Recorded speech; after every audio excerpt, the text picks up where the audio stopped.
Welcome back to Bravo Breaking News with Kim and Lisa.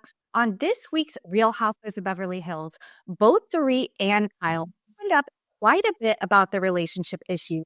And let's just say it's not looking pretty.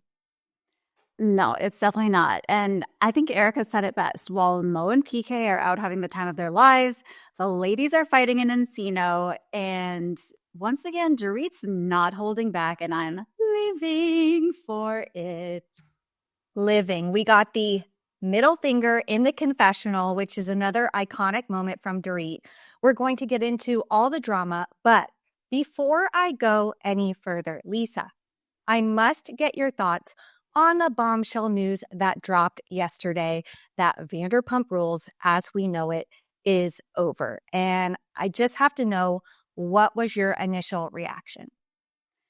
I mean, initial reaction is, of course, sadness. RIP. It's an end of an era. But I also have to remind myself that at the end of the last season of Vanderpump, it felt like the end, right? They did this montage of, former confessional moments from when they were babies, basically. And we kind of saw them throughout the years grow up in front of our eyes. And actually, I should say grow up, like in quotes, because not all of them grew up.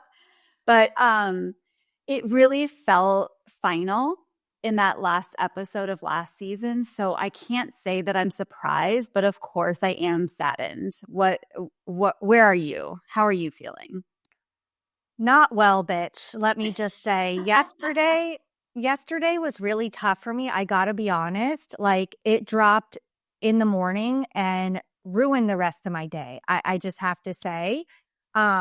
I, like you, was not surprised, but I'm sad. I feel like these people are my family. I feel like I've watched them go through so much.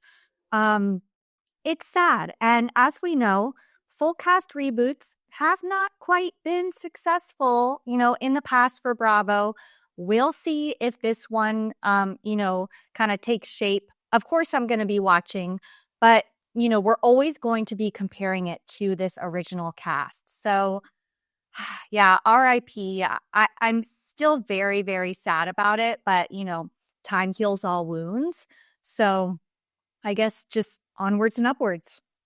And I must say that Kim has created some very magical mementos just in time for the holidays of the Surback Alley on a puzzle, on an ornament, on a mouse pad. I need that mouse pad in my life. So go check it out because, what a way to commemorate all the years that this cast has given us.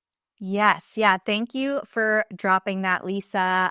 The Etsy shop is fully updated with all of the holiday products and gifts you could ever want. So I'm going to link that in the video description below. Make sure you check it out for the holidays. I might be running a little bit of a Black Friday sale coming up here too. So add it to cart, wait for the sale to come, and make sure you get those gifts. But are you ready to dive into the episode? Let's do it. Okay, so we pick up at the surrealism party, and Dorit and Kyle are still going at it in the satellite dish and antlers. And we dive a little bit deeper into why they're acting this way. And apparently, Kyle was really pissed off again about what Dorit said at BravoCon. Now, this I will not jump on this train. I don't think that Kyle has any leg to stand on here. It was a joke, tongue in cheek, as Dorit put it. And I think 99.9% of people saw that and agreed with that, but Kyle. Like, it's kind of crazy. But Dorit is calling her out and being like, no, that's actually not why. It's because I mentioned Morgan on Watch What Happens Live. And I have some thoughts about the whole Morgan situation, but I want to hear your take too. Well, when they played, okay, so we got like a lot of flashbacks while they were saying, no, it was this. And then they would show that clip. And no, it was this on Watch What Happens. And they show that clip. What Dorit said on Watch What Happens was not bad. All she said was, well, I think when Kyle got closer to Morgan, she kind of moved further away from me. I love you, Kyle. I'm sorry. That's just how I feel. Like, that's not that bad. In the scheme of what these ladies have said on these shows, that's nothing. So I am with Dorit. Kyle keeps changing her mind about what she's mad at her about. And like everything that she's kind of pointing out to me, not really that big of a deal. No, it's not adding up for me, the whole Morgan thing. Like, it's like she's going out of her way to not only not mention her name, but not bring up anything that she has to do with, period. It's very odd. And I don't know if you caught Watch What Happens Live. They're airing all of the episodes that were filmed at Bravo Fan Fest, but Kyle was on last night and she said, Morgan didn't sign up for this. She's not on a reality show. She doesn't want to be involved. She was on last season. She was in several scenes with me last season. She was literally on the show. And now you're pretending like she doesn't exist to the point where you're making up things that, you're mad about to try and cover up that it's really about Morgan. I don't know. It's really odd to me. Yeah, that's very confusing because she quite literally did sign up to be on the show last season. Not as a full cast member, but like you got to find some sort of release. She was mic'd up. Like exactly. You can't bring someone on and tattoo your initial on them and then be like, "Oh, well they didn't sign up for this." And it's like, sorry, you're not new to this. This is your 14th season. You know how this works. And so should have Morgan. Yeah, so I don't know. It's really odd, and we'll see how that kind of progresses throughout the season. Yeah, so Kyle's asking for grace and saying, I was going through a really hard time, Dorit. Like, can I have a little fucking grace? Because Dorit says you should have just reached out to me if you were mad at me. And Dorit just simply says, grace time is over. Grace time is over. I am fed up. And that's, she's not going to just let Kyle steamroll her this time. And I think Kyle is truly shocked at this. I really think she was coming into this conversation, into this season, thinking, okay, Dorit and I are going to come back together. We're going to have this conversation and we're going to clear it up. And then going forward for the season, like, we'll be good. And it did not go this way. Then we get Dorit in the confessional saying that she has really found her voice this year and she is better and stronger than ever. And like, basically she just don't give a fuck. She is in her bad bitch era and like, don't fuck with her at this moment. Yeah, I'm fed up with this friendship. I'm fed up with this marriage. I don't give a fuck. She's fed up with it. Like you said last week, she has snapped. This is a woman who has snapped and I love to see it. So we're going to get more into. No, she's literally like, I'm going to burn it all down. Oh yeah. She's that meme of that little girl like smirking in front of the burning house behind her. Like that is Dorit. I got to Photoshop that because. With the cigarette. Yeah, no, it's kind of her to a T. But let's jump over to a scene that we got with Bose. Now, yes, it is Bose. I was saying Boz all episode last week. My apologies, but I have it right now. So Bose, we learn a little bit more about her. We get this whole sequence where she's hosting like some sort of workshop for boss babes, and I love it so much. She shares about her, past in corporate America. She was the number one most influential CMO. She was named on Fast Company, etc. Super, super impressive. And it all kind of didn't come crashing down, but she had to reevaluate things when her husband all of a sudden was diagnosed with terminal cancer and died 3 months later. And then her job, PepsiCo, had the audacity to say that she hadn't been good enough. It was heartbreaking to hear her story and hear, how that kind of transpired. And what hit home for me was the fact that, she probably dedicated so much time to these jobs, to work, to being at work, to climbing the corporate ladder, to becoming who she is. And the fact that her husband could just drop dead within 3 months' time has to shift your whole perspective on life. And it definitely seems like that's what it did for her. she's kind of chosen this new route to do more public speaking and helping others become their best selves. I loved it so much. And I'm sure you did too, because we're both in marketing. So Yeah. he's kind of like goals to us, to me at least. Yeah, absolutely. And I mean, I applaud her because I can imagine that after dedicating so many years and just countless hours, working to better someone else's company, she's like, you know what? I'm going to do this for myself. Now, I will say, when I saw her doing the workshop, there's a little part of me that then put her tagline together and said, okay, her tagline is introducing the best thing I've ever marketed, which is myself. I love the tagline, but seeing it with the workshop, I was like, okay, is she using this show only as a platform to market her business? And listen, that's nothing new. Like, we've seen this before. However, I'm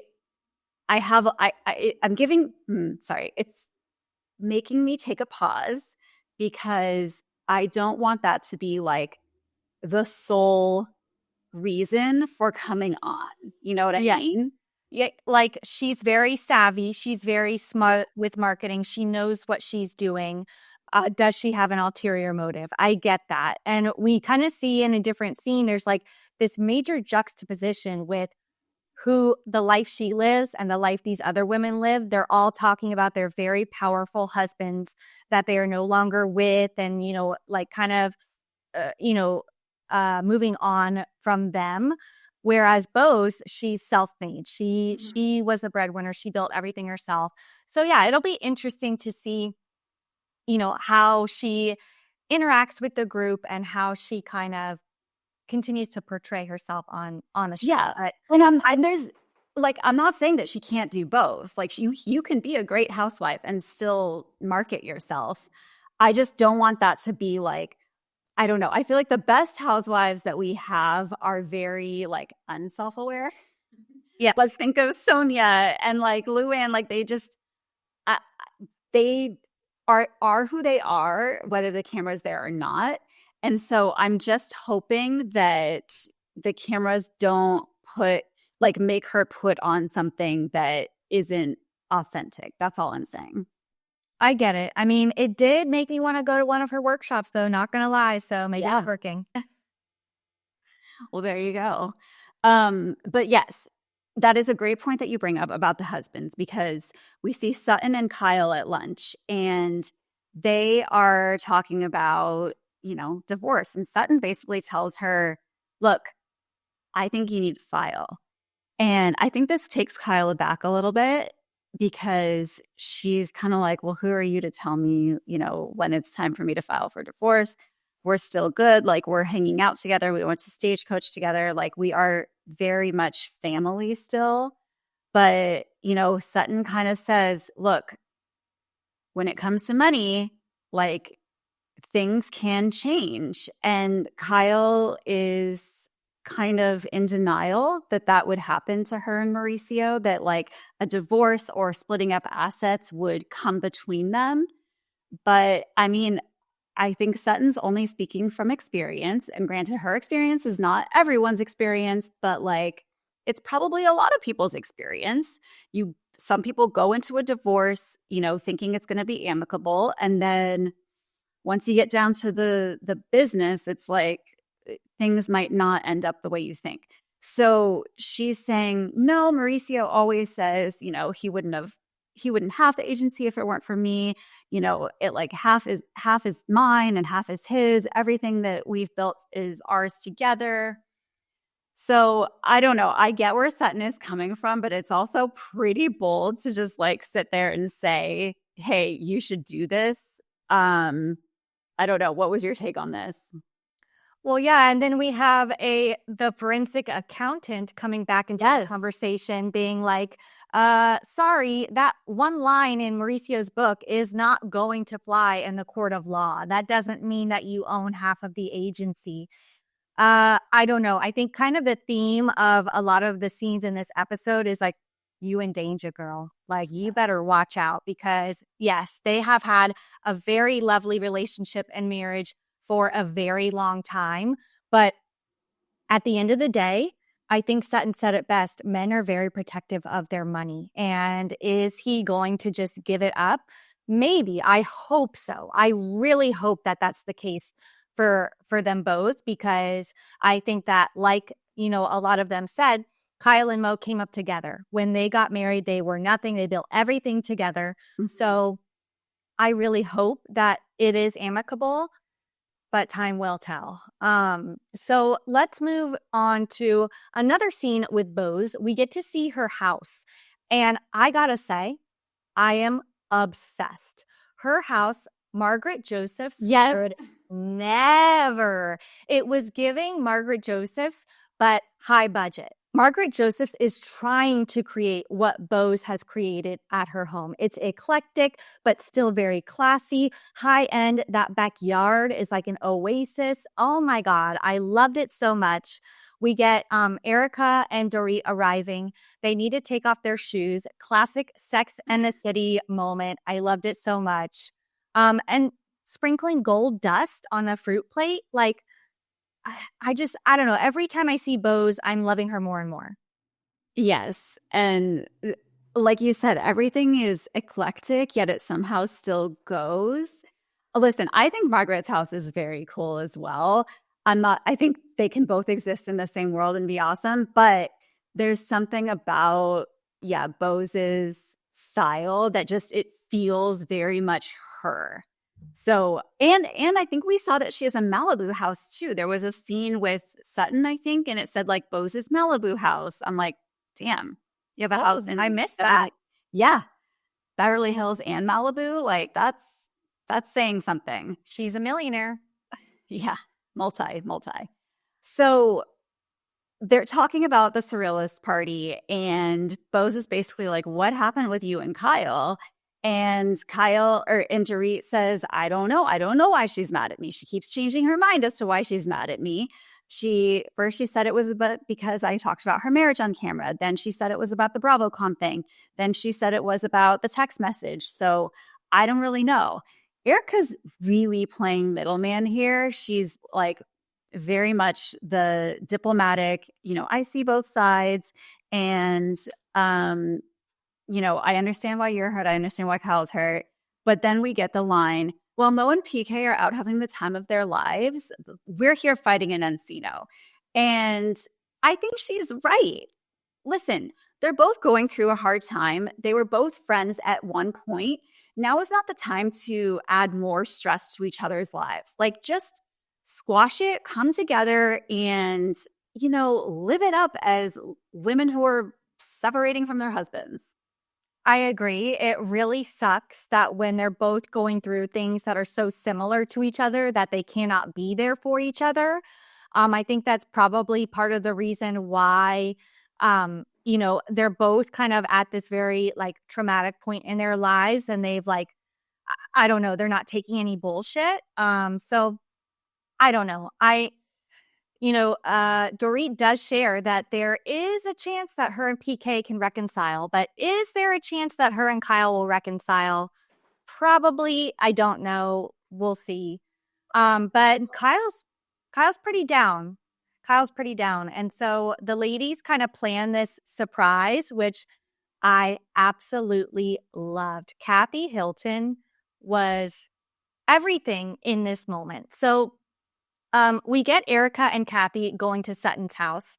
And gosh, this was tough to hear. So basically, Kyle told Sutton that Mauricio replaced a photo that was of him and Kyle with him and his partner from Dancing with the Stars in his office. Now, this is tough. This is really tough, especially for Kyle. But you brought up a good point about this. Well, he doesn't live there anymore. He moved out, right? So why is he replacing photos in his office in his old house that he no longer lives in? I don't know. That's a great point. Why would he just replace it and then hit the road and let Like, that Kyle just seems petty as hell. like if I were Kyle, I'd just take it and throw it in the garbage. Like it's as simple as that. So Right, like, I if you don't know. wanted to replace the photo, take it with you and then do it, I guess? I don't know, but it just seems super petty on Mo's part, and, uh, yeah, I don't know. I didn't like this. Like Erica said, "Well, that's not right." How is Erica the voice of reason this season so far? It's really mind-boggling. I think we'll get more to her kind of story once like Tom's trial starts coming up. But, I guess Kyle's feeling really down. And so Sutton, Erica, and Kathy plan this surprise. Now, this was an actual surprise. Kyle did not see this coming. They were bringing over little pizza kits and pajamas. And they go to Kyle's front gate. And we have Kathy being like, what should I pretend to be? Like, Amazon or like, coming in that brown truck. And she's like, oh, wait, that's UPS. And then we have her practicing Amazon, Amazon delivery, Amazon delivery. Like Erica said, Kathy, sorry, she definitely has not taken any acting classes in her life because Amazon delivery wasn't quite. I think it was clear in that moment that, Kim and Kyle were the actors in the family. But it was still hilarious. So funny. But Kyle bought it. Kathy walked right up to that, speaker and Amazon delivery. And Kyle's like, what? Amazon. And she's just like, okay. And then like chaos ensues. But they end up surprising her with the pizzas. And I loved it. And they walk in. Kyle's in her little house on the prairie braids. And they all had like a little girls' night. I thought it was really cute. Yeah, I thought it was really cute. They were trying to cheer her up. Kyle starts talking about how she was going through old pictures of, early on in their relationship. And Kathy's trying to make her feel better. And she says, Kyle, you look great. You look like you could be his daughter, but Mo has aged. And starts doing, flexing her arms. And Kyle says, look, don't do that. That's not, it doesn't make me feel good to like talk negatively about him, which of course is very mature. And Kathy simply goes, oh, I thought it would make you feel good. I mean, that's what you do. You kind of talk shit about the ex to try to make them feel good. But Kathy has her own issues with Mauricio, and rightfully so. Yeah, I mean, she says that Mo talks about Rick and Hilton and Highland on his show, which he does. That was a major like plot line in the last season of Buying Beverly Hills. And, she says, we don't talk about him. We don't reference him. And so she kind of, I think, of course, when Mo left Hilton and Highland to start the agency, that caused a rift in the family. And so I think Kathy, she's probably always kind of had a little like chip on her shoulder against Mo. And now she's like, all right, now I don't have to pretend as hard anymore. Exactly. I also think that when she says that she does not speak about him, does not think about him, I think that is 100% the truth. I think that they don't care to think or talk about Mauricio, but Mauricio feels the need to bring it up and make it a whole storyline on his show, which goes to show like you're willing to stoop that low and talk about these family members that you already have like a rift with to create a larger issue. Like that doesn't sit right with me. I'm Team Kathy on this one. Yeah. And so then she talks about how they kind of get into like the relationship after post-divorce, right? And Sutton says, oh, yeah, like I used to get Mother's Day flowers. Like now I don't get anything. I didn't even get a text this year. And Erica says, you get that monthly payment, girl. That's enough. And Sutton says, well, that's nothing. And she says, that is definitely something. Coming from someone who gets absolutely nothing, that monthly payment is something. And Erica's right. I mean, listen, she walked away with literally nothing. Like, she was married to that man for how long were they married? Almost 20 I don't years. know, a long It time. was a long time. And she basically got nothing except a whole bunch of legal like problems. Yes, she had a fabulous life while she was married to him and got to live it up. But, you know, at the end of the day, it didn't work out for her. No, I think that Kyle needs to take these women's advice. They have been in very similar positions, whereas Kyle, has a bit more of a career for herself than Sutton and Erica did. I'll give her that. But these are warning signs, all over the place, like red flag, like alarm bells everywhere. Kyle needs to make sure that this is taken care of quick. Like Sutton said, run, don't walk. She needs to get an attorney. I think she probably has some ducks in a row at this point. They've been separated for a while now, so maybe she started to have these conversations. Oh, but I don't know. I can understand, though, why it's so hard for her, because it's separating is one thing, but then to actually file for divorce and start going through divorce proceedings, that's very final, and that's going to change the dynamic a whole lot more than it even is now. 100%. So we finished the episode off, speaking of separations, with Dorit and PK sitting down at Olivetta. And for those that didn't know, this is Marissa Hermer's restaurant from Ladies of London. So shout out, Lisa and I have been there. Love that place. Just a little fun fact. Yeah, it's really cute. If you're in LA, go. Food is great. Very, very cute vibe. I loved it. I also loved that Dorit's signature drink is back. She took that moment. Oh, are you okay with me ordering a drink? Because PK's sober now.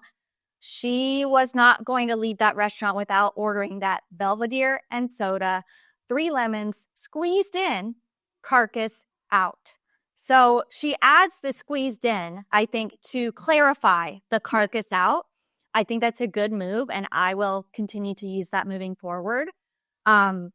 But, it gets dark really quick, and it starts off with, PK basically showing off his new outfit and being like, yeah, this is the new single PK. Like, excuse me? In what world is that appropriate for you to say literally 2 days after you announced your separation? Like, I bet that was a stab in the heart to Dorit. 100%. That would be really hard to hear. So I have to know, what were your thoughts when they first greeted each other? Because I was actually surprised at how friendly they were. It was like, hi, babe. He stood up. He greeted her. They gave each other a kiss. That's not what I was expecting. And if I had been a person in that restaurant seeing that, I think I would be really confused because they just made this public announcement that they're separating. So what was your take?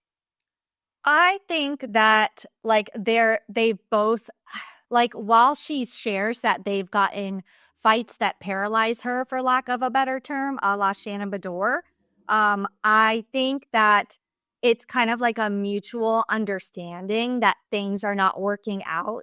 And I think that at this moment, their main priority is their kids and getting along for their kids and making sure that they can still stay amicable. So I don't know. I wasn't taken aback by that. I thought it was good. They start digging into the problems and basically say that, they don't really speak kindly to each other behind closed doors. And while PK thinks he's changed and he's a changed man because he stopped drinking, he feels that Dorit didn't make any changes. So that's kind of like what set him off. Well, and I think we also got an interesting reveal from PK because he's saying, when we first got together, you were always by my side. You were coming with me to parties. You were so social and just down for anything. And I was really the center of attention. I was the one making the money. And now you're not like that anymore. So basically, he's saying, you're not fun anymore. You don't like to go out. And you get more attention than I do. And I think that is the crux of the problem.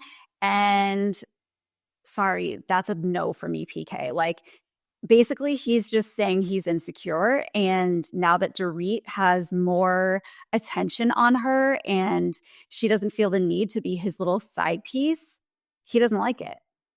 Well, and that's just life. And I'm seeing a lot of talk on social media about how both Mauricio and PK, it kind of seems like when they got married, they were, toting around their wives and living it up and living this lifestyle. But then you settle down, you have kids, you build a family. That's what happens. It's just a natural progression of life. And they don't seem to be okay with that. They want to revert back to their old ways, have a young, hot thing next to them that they can go out and party with. And that's just not realistic. That's not like how life goes. And I hated it. I hated it as well. I hated this for Dorit. And I think that PK saying this, said a lot. Is this what he means when he says that Dorit didn't change? Was he asking her to come out and be his arm piece? All of this. I think so. Yeah.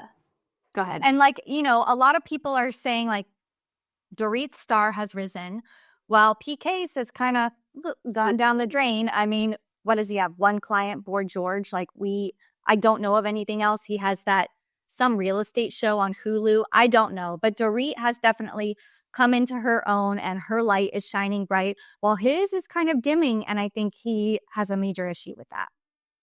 Yeah. I think that is where the foundation cracks are in the relationship. And it's bringing out the ugliness in them. I did love that Dorit actually gave us examples of the things that they would say to each other, you deserve to end up alone and miserable. I was like, oh yes, tell me more what your fights sound like. Well, and who's saying that to who? I don't know. It doesn't sound good, especially if this is happening in the home with the kids. This is not a healthy relationship.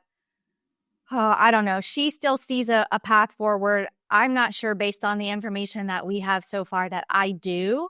But gosh, am I going to be very excited to see single Dorit.